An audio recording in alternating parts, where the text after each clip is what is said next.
Okay, so my name is Louise Campbell Anthony here with the affiliate director with the Peacekeeping Task Force. And today on our advisory video, we have Joe Hayes. He's going to introduce himself. Go ahead and introduce yourself. Tell us what assembly you're on and what happened when you got involved in this freedom movement, as we say. When I got involved, Well, you got to introduce yourself first. but yeah, when I got involved with the assembly, or when I got involved with this sovereignty movement, freedom movement, however the words that you like to call it, or that you called it back in the day. Yep. Okay. Yep. So I'm Joe Hayes. Yep. With the Kentucky Assembly, born and raised Kentuckian. I got involved with status correction after several years of watching Annis through the various, where you find her replays online. Very riveting, unique, easy to confirm the various portions of what she was sharing with everybody. But then, the maiden voyage of the weekly meetings that Anna still has, I caught that about a month after it began. So it put me right on track of what I thought I would like to do, especially with the idea of status correction, self-governance, and making changes, and differentiating the reality between what the 14th Amendment had created, what its purpose was, not what the history books say it was for.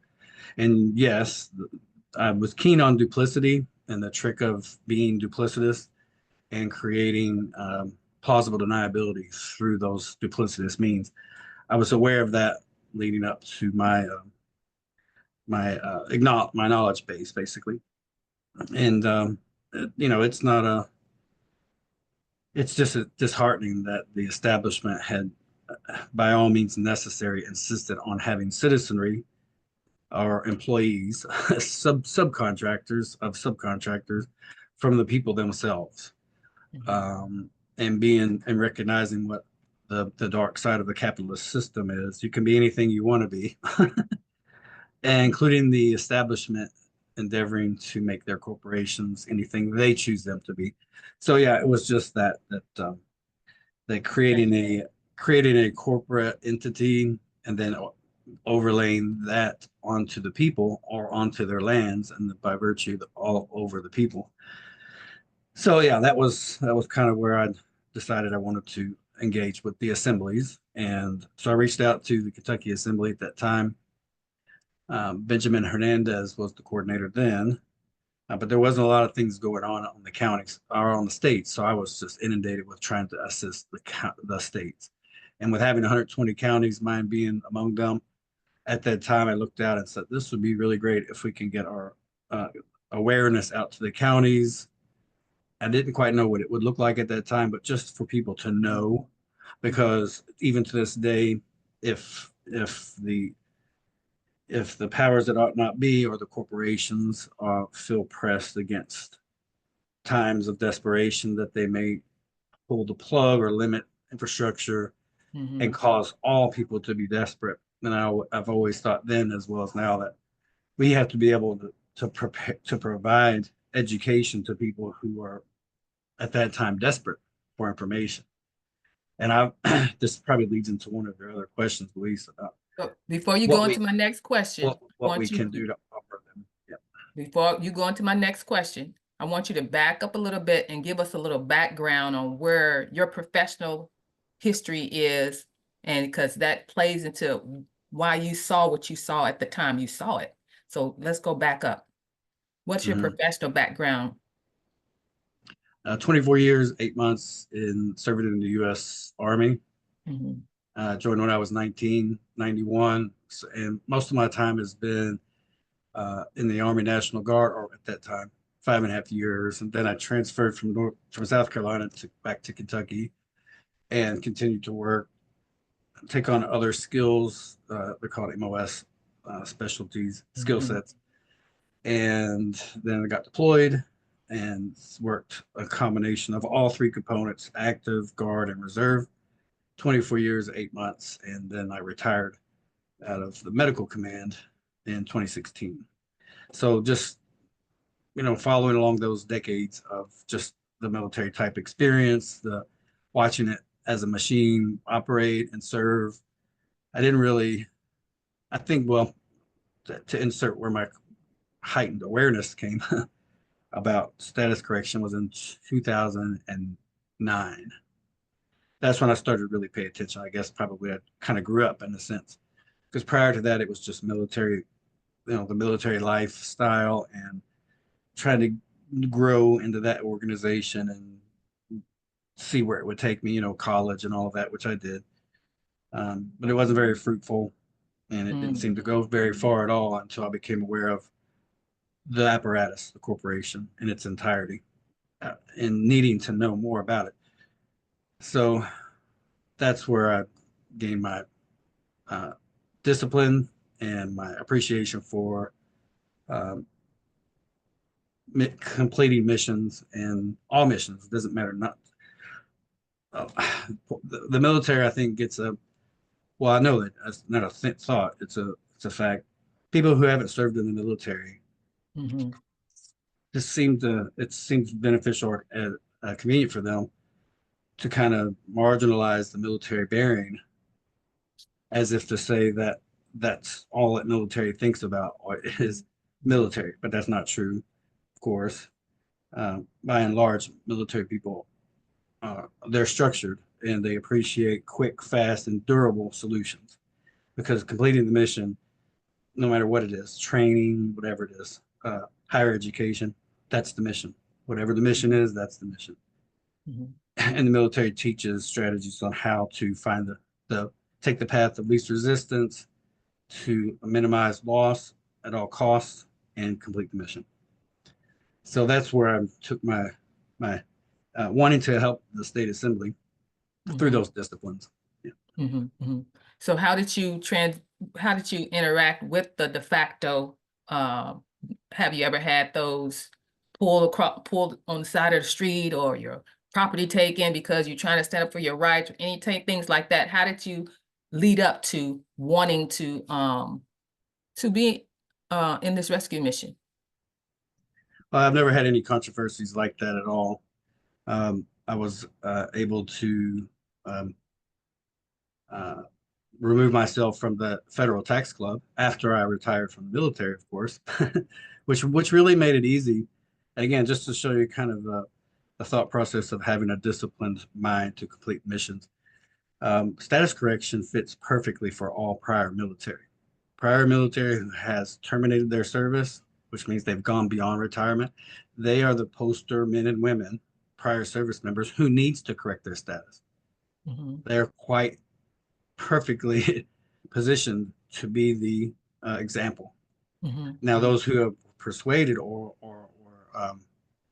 uh, set up to be citizens, like I was, U.S. territorial citizen employees, thereby they are defaulted into that position, and it hasn't been made known to them. And again, this expresses how the capitalist system works. You can be anything you want to be, and you can mhm. even be tricked into being something you might not want to be. Right. Nevertheless, you're prepared for it. And Mhm, that's the best way to kind of mhm, describe what the U.S. citizen default position is, 14th Amendment citizen. mhm, But to actually have been one, whether we knew what it was and had what it entailed when we signed up, you know, uh, mhm, mhm, to serve. Nevertheless, once we have retired or terminated our service completely, we should clear post, and we do clear post, but not just cantonment, which is post. We should clear the post office as well. So mhm, I knew that again, getting out in 2016, and I have already prefaced my knowledge base from 2009, and even before that, a little bit before that. So I was I was a little bit more than 10 years into my uh, awareness from mhm, mhm, mhm, 20 2007, 2008, took off in 2009, and it hasn't tapered off since then. I've mhm, grown more knowledgeable. But yes, that's just one example of how it should become easy for people, especially in prior who are prior service members, to Mhm. correct their status. Now, when you say when you terminated your military post, it's easy for you to transition to American State National. Explain to those who's listening, who's in the military, how that happens. Well, What is it easy for? it's yeah, uh, it's expressed. It's obvious that status correction needs to take place. If I was aware of this when I did clear posts, when you clear posts, it's 14 days where you go through all the various departments. One of the last places you go is the career progression, and that's actually most of the 14 days. I think there's several days that you sit in an office, talk to a career professional. They help you to transition from military life to civilian life. They help you set up with a career. All the while you're knowing you're clearing supply, you're clearing insurance departments, you're clearing where you go for your paperwork, where you're canceling your orders or confirming cancellation of orders or D214s. All of these things that happens in 2 weeks. But the career development or the transition, I can't recall the name of it. If I was made known of this, that it was crystal clear that that was something that I had to do if I wasn't going to re-up my military career, if I was going to just completely get out of the military. This should have been made known, and it should be something that the state assemblies should provide prior service members. Um, so that's kind of where I was going with that. I needed to make it long story short, or an example.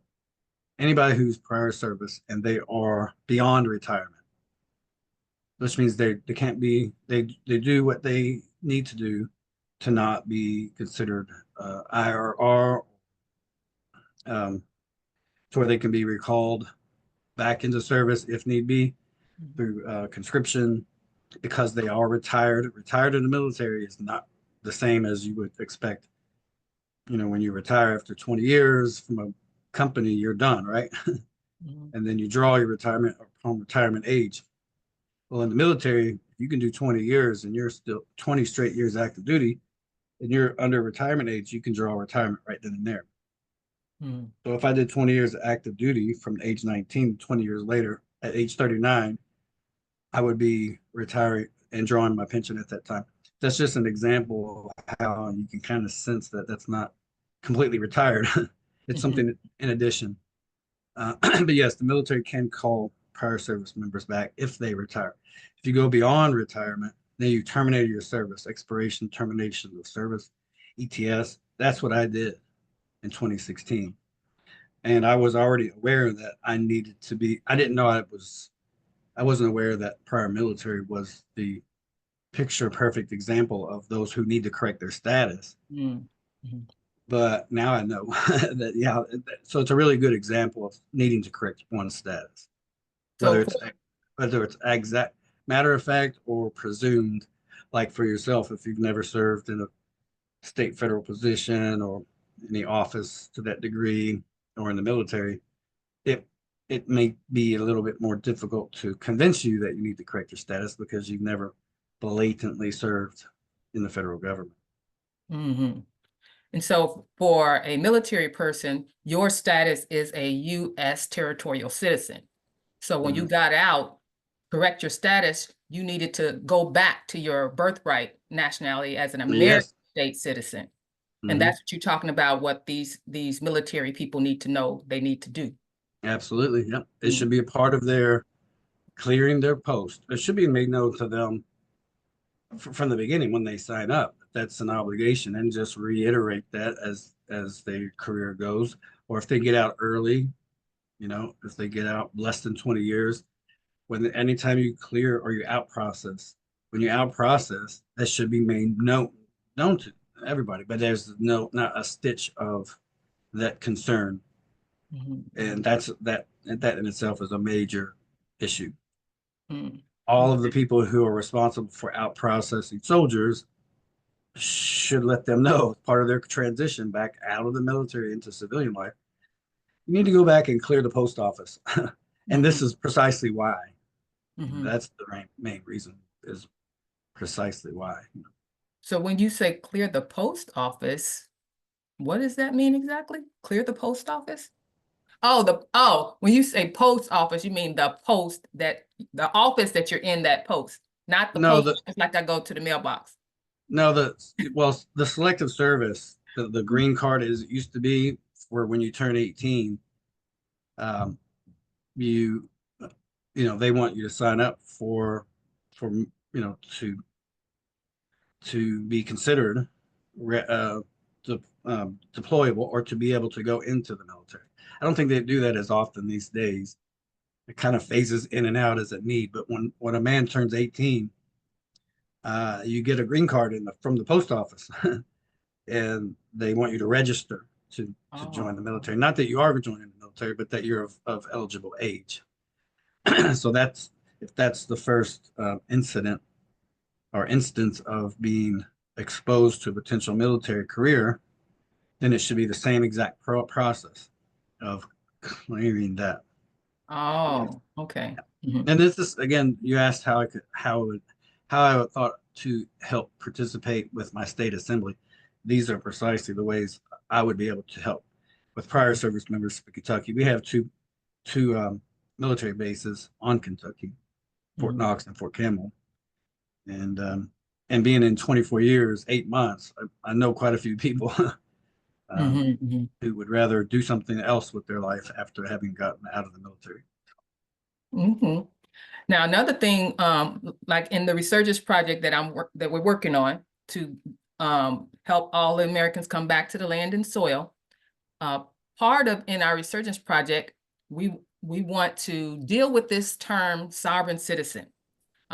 You have a lot of background and research on sovereign citizen and how you view our approach on how to approach de facto and getting our us recognized as American state nationals and not sovereign citizens. Tell me more about how you view that approach. Right. Well, they again, my perspective, they being some call it the hierarchy enslaving you or us. The proverbial they, those who covet knowledge and keep people in a position of subjugation. They covet citizenry and they shun sovereignty. And they're so it seems to be they're brazen enough to even try to stitch those two words together when even they themselves clearly know that that is a it's used as a pejorative and it is truly an oxymoron. So um, a feeble mind, if you go back and look at you know mental disabilities, uh, the feeble mind well, or feeble-minded people back in the early 20th century, scientists they deduced that feeble-mindedness are morons. They're moronic, or the idiocy. They're considered morons. And that's kind of or a moronic mindset, which means they're not debilitated. They are functional. They may not even appear disabled, but they are, kind of in a moronic state or feeble mind. Well, that's interesting because of the oxymoron they use. It seems like they are using some kind of formulas to kind of um, manifest moronic thoughts and then try to expose Mm. their efforts by using words that are moronic. And when people uh, who are pursuing status correction, which is the perfect form of political status, or being politically correct is correcting our political birthright status, something else that people need to appreciate when they're trying to open up dialogue with other people and not be overwhelmed.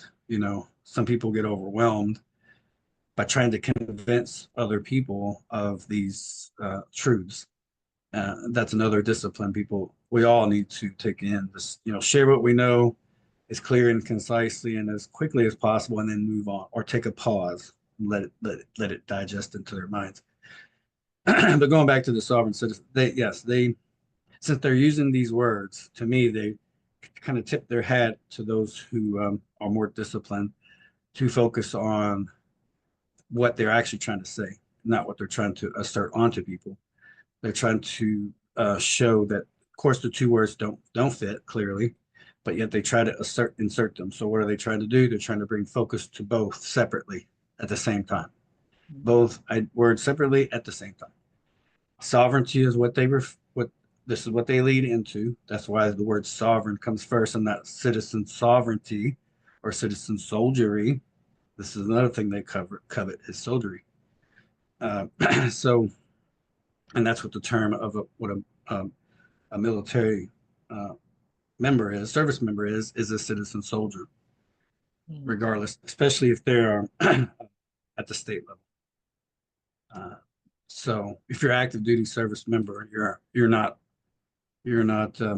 usually you're not stateside. You're usually on some of the other bases overseas, but especially the Army National Guard, they're called citizen soldiers. So the soldiery is what they covet, the citizenry is what they covet, and the sovereignty of those um, people who are trying to assert their political status correction. They then try to lean into that and cause a smokescreen by attempting that first layer of offense, that pejorative term, to try to label people as sovereign citizens.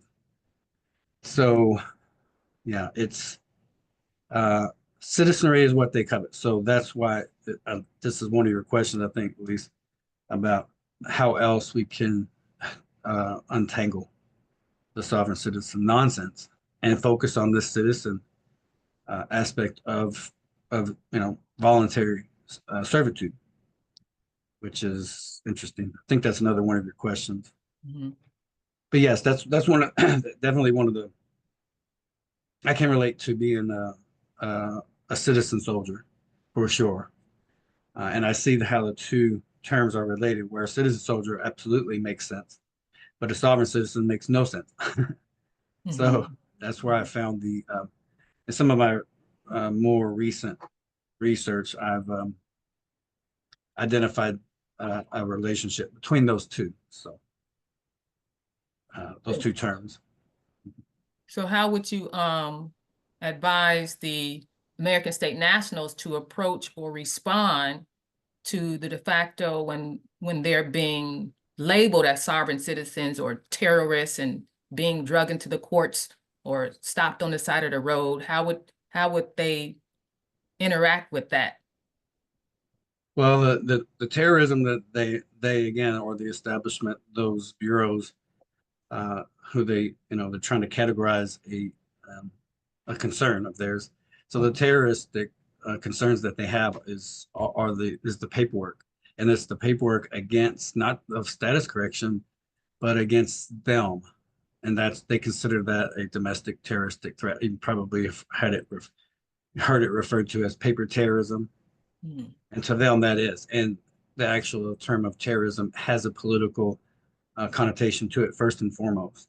You know, true terroristic um, actions are politically based. So really, the people should not take battles themselves to any of the establishment, because that's not how things are done. Things are handled in a court setting. Um, so really, it should be that as a product of having our days in court, then the paperwork process begins. I mean, that's just how we should know. We know it to be, although we're not, the 14th Amendment citizen isn't afforded that approach towards justice. They're compelled to come into court, and if they don't, by default, then they get escalated apprehension, taken into custody, and then forced into court. So, but yeah, as you can see, as we've read, of course, I've had no controversies ever, but I do study, and have for years, and have observed and empathized with everybody's uh, situation as it's been recorded, and it's been, Mhm. but I've always seen and never felt as a good approach towards um, um, I don't know. It's a little bit of a dynamic as Mhm. to when this actually happens. I just know that people who have corrected their status, a lot of folks are their back feels against the wall, and it appears that they are then coming forward with paperwork, paperwork, paperwork, and a kind of a sort of a terroristic type or whatever political insistence on, and then these then constitute liens, you know. So I don't know how that, and I've never done any of those things. I've noticed that if there's a controversy and who instigates the controversy, how should it be finished? It should be finished after having exhausted all known remedies. And once those haven't, and that's a paper trail, there's nothing terroristic about that. That's correspondence using the post office, Mm-hmm. and having that paper trail. And Mm-hmm. then when no remedies have been uh, provided, or then as evidence to the court, uh, using the court to just nullify whatever hurdles might be in my way at that time. I mean, the evidence has shown that as an example, I pursued all known remedies, received none, met by several obstacles, then I had to take this to the court. Mm-hmm. Mm-hmm. And then they examine my efforts and observe what I'm asking for is, you know, Mm-hmm. these are the hurdles that's not just standing in my way, but everybody else in the similar situation, like traveling, like being an actual state citizen, someone serving the people, and being accosted on the side of the road and put into, you know, having the car taken away for whatever, silly things like that. And it's really odd, it's strange, but I'm optimistic that it will change soon, quickly, Mm-hmm. and large, unanimously, that these being uh, inconvenienced on the side of the road is Mm-hmm. going to be kind of the way of the dodo bird, I think, pretty soon, hopefully. I think people have suffered through this long enough, but I don't think that people have asserted their rights as perfectly as they should, as Mm-hmm. responsibly as they should as a sovereign. It feels like they're being in their infancy, they're trying to educate on the side of the road, being Mm-hmm. belligerent, causing anxiety in the officers. And I used to be a military police officer overseas myself, so I see I can't share those stressors with others when I'm in a position of authority who's causing stress on the people themselves, and I'm instigating those stressors onto them. And it's not easy to share that responsibility with Mm-hmm. them because they're the one that's being initiated by the officer. So, and yes, there are bad actors out there, yes, but they're not easy to identify, and so we just have to focus on the process. What's repugnant to natural rights, what's repugnant to sovereign men and women, and what's repugnant to citizens who are trying to serve other people. So how would you advise the assemblies? You've already said a little bit about how not to do it's not appropriate to teach them on the side of the road, but how would you advise the assemblies in resolving this sovereign citizen pejorative that's being cast upon the nationals of their assemblies and being put in jail and all that? How should the assemblies better handle that? I think the state assemblies would do very well, all of them, when they realize that uh, they, they need to, those among them who realize this, that the recognition will come from the citizens, the state citizens. You and I have talked about this off and on in the not too distant past here, but yeah, and again, going with what I've in my head, reflecting on this many months, like collectively many, many, many hours altogether, and analyzing every observation, research, and observing what we have as our counterpart, the citizenship or citizenry period. The um, the establishment recognizes citizenship, and they appreciate citizenship, and they can justify citizenship. They themselves are all citizens on one level or another, whether they're serving in office or not. They are part of the constituency, so they all see themselves as citizens. And the establishment has promoted citizenship. Period. 100%. So And with the Americans having a responsibility, first and foremost, they have a responsibility to self-govern. Among that, they the people who seeking peace and taking responsibility for themselves, making no qualms or apologies about that, but being peaceful. And nevertheless, among them, there has to be some of us who have to step forward and serve as sovereigns ourselves temporarily for, set aside some of that time and that personal self-governance to then publicly serve the people as citizens ourselves. And this is where I can clearly see now you have the state assemblies have a clear on par perspective and rationale and can then begin to empathize with law enforcement or those who are in response are in positions of authority as themselves citizens to help keep the peace. Mhm. We are either keeping the peace, upholding the peace, or maintaining the peace, or offering services that should perpetuate or substantiate peaceful coexistence among everybody. Mhm. Religions, race, whatever, all of those things that also promote that cultures, um, environments, traditions. Those are all. Uh, there has to be peace, a peaceful endeavor, a pursuance for to engage in all of those things. Mhm. So we're supposed to have a government that is disciplined, right? Skilled, dedicated to service and keeping infrastructure going. And one of the first things they rely upon are um, what they refer to as legalities. Um, and just as a from the outside now looking in, once I was once in, I can then see the first accolade I can give to the corporations or the state estates. Um, if, and I mentioned this to you before also, Luis, if they had it one for just a brief moment to be crystal clear on what keeps their system going, but they were, kind of um, put in a position where they had to be completely truthful, they would say, sovereign, man or woman, this is how we treat our citizens so that they stay out of your way. Now, Mhm. if you, sovereign, are self-governing and are lawful and peaceful and do not seek our demise and cooperate and maintain your jurisdiction, just illustrate what it is to be a sovereign man or woman, uh, you know and support your government and serve your government, and the, those of our constituency, our corporations, will retire. They'll dissolve, they'll vacate their this corporate straw man that has been created around them, and they will also vacate, retire peacefully, you know, and it'll be over slowly but surely and peacefully.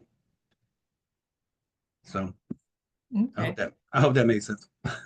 So the assembly, so the question was if this, what the assembly would have to do in order to protect their nationals from being labeled as the sovereign citizen and being charged with this or that or drug into the jailhouse.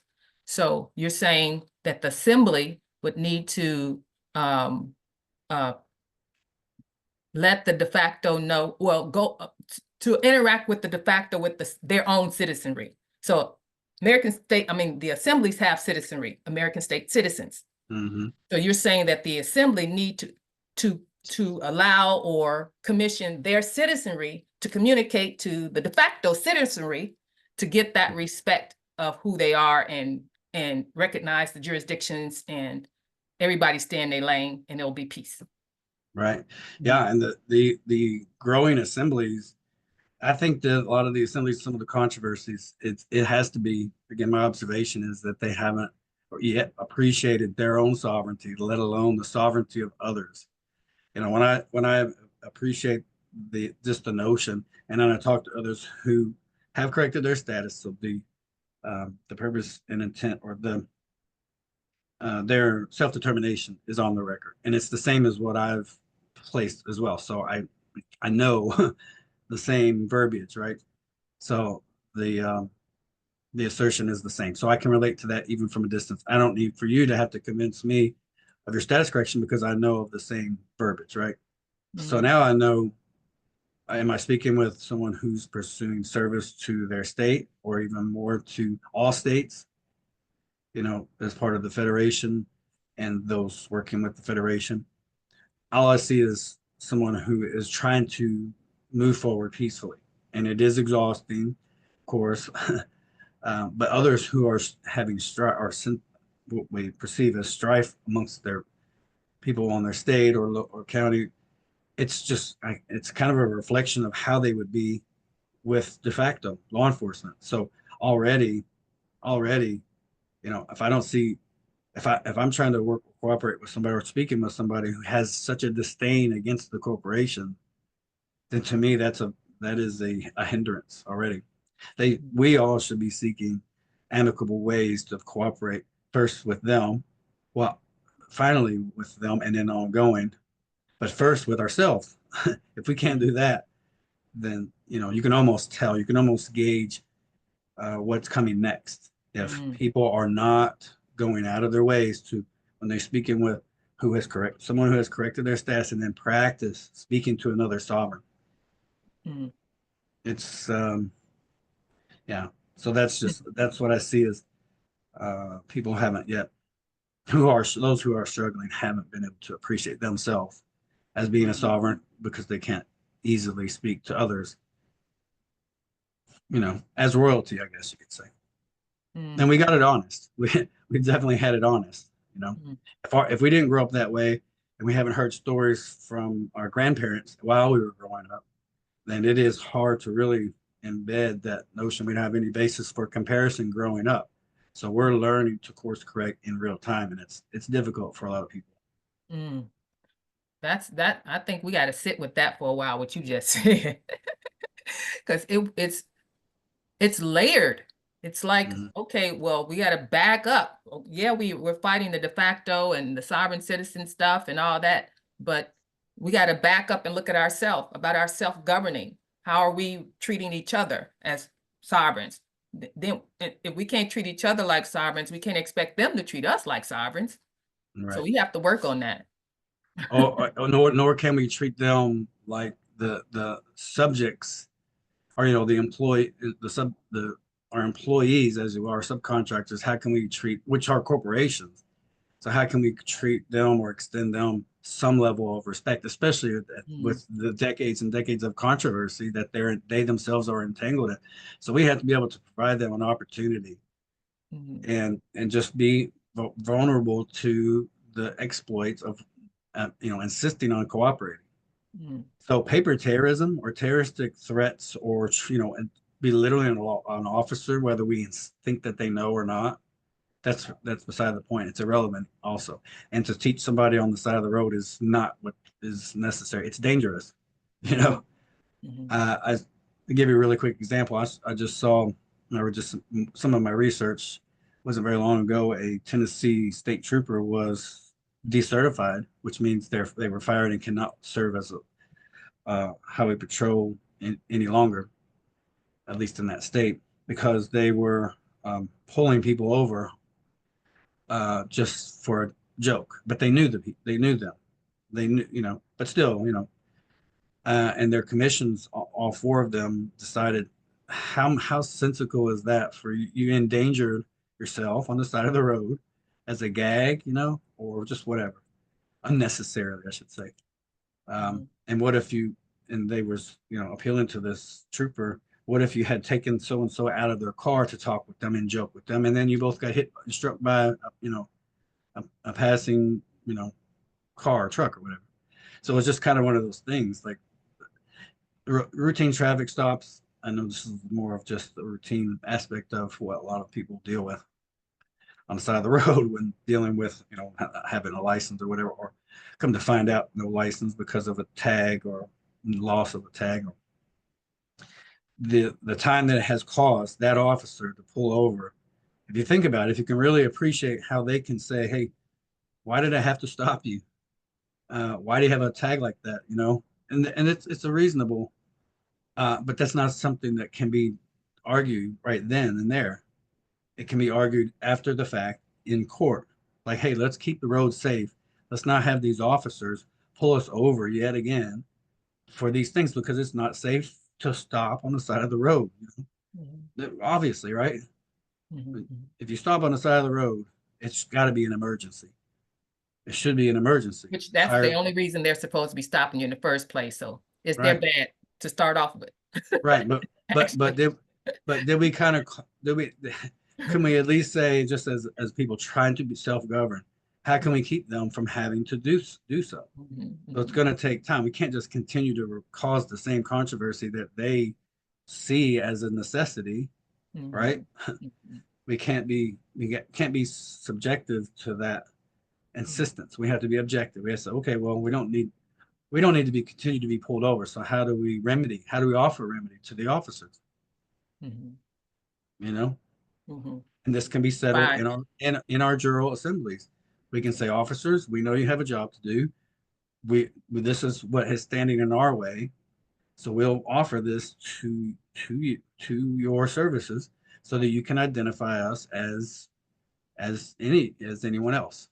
It just happens to be you can tell, you know, much more quickly, or maybe not even a stop at all Mhm. needed to identify, you know, who we are.